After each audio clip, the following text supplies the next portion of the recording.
This is Chapter 3, Unit 1. In this chapter, we're going to talk about central tendency. And what that means is central tendency is a measure that determines a single value that can describe a center of a distribution. It represents an entire distribution of scores. So the goal of central tendency is to identify that one single value that's the best representation for the entire set of data. So here's some examples of that. Say the mean of a class test. So say you have 50 people in your class, they take a test. The mean for the test is an 87. Well, that's pretty good. That mean is a measure of central tendency. By saying 87 is the class mean, you can give one value to people or to anyone or to any researcher, and they will know what the mean is for that class, and they will know that it's a pretty good measure of how the class did as a whole. It's the central value for that one.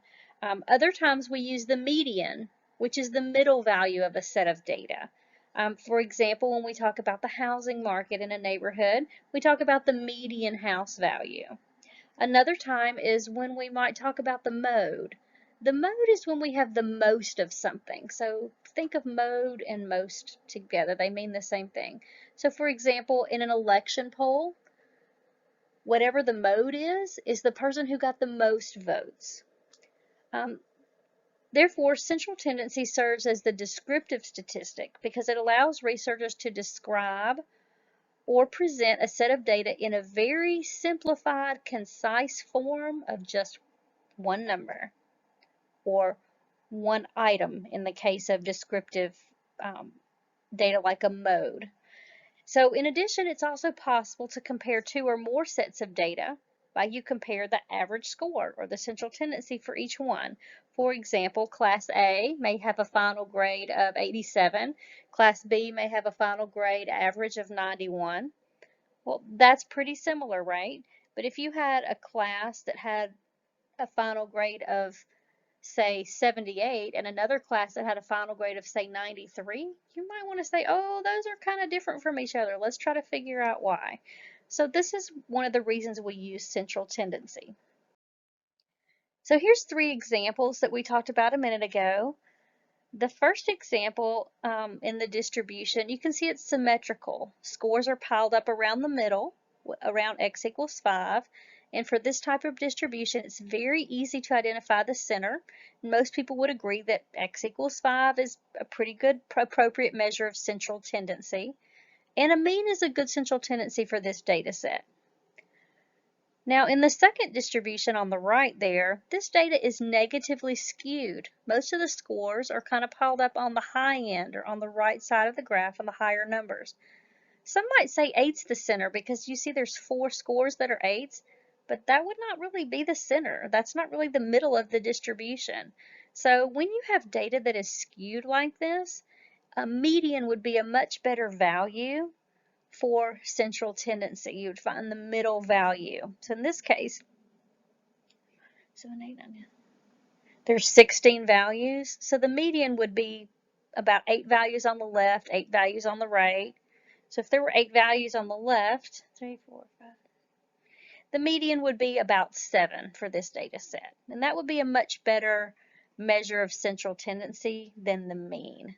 The mean can get really messed up or skewed if you have skewed data. So let's talk about skewed data for one more minute.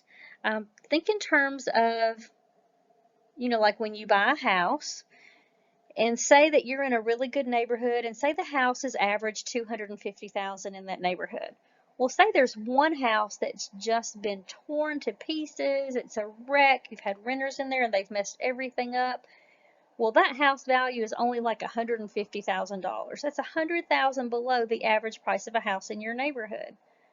Well, because that house is so low and it's valued at $150,000, and so you had 9 other houses that were valued, at around $250,000.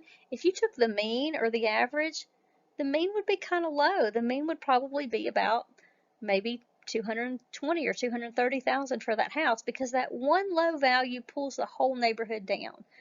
Well, so that's why we don't really talk about means in terms of houses and neighborhoods or in terms of any data that could be skewed. We use a median instead. So the middle value for a neighborhood like that would still be 250,000, the middle value of the house.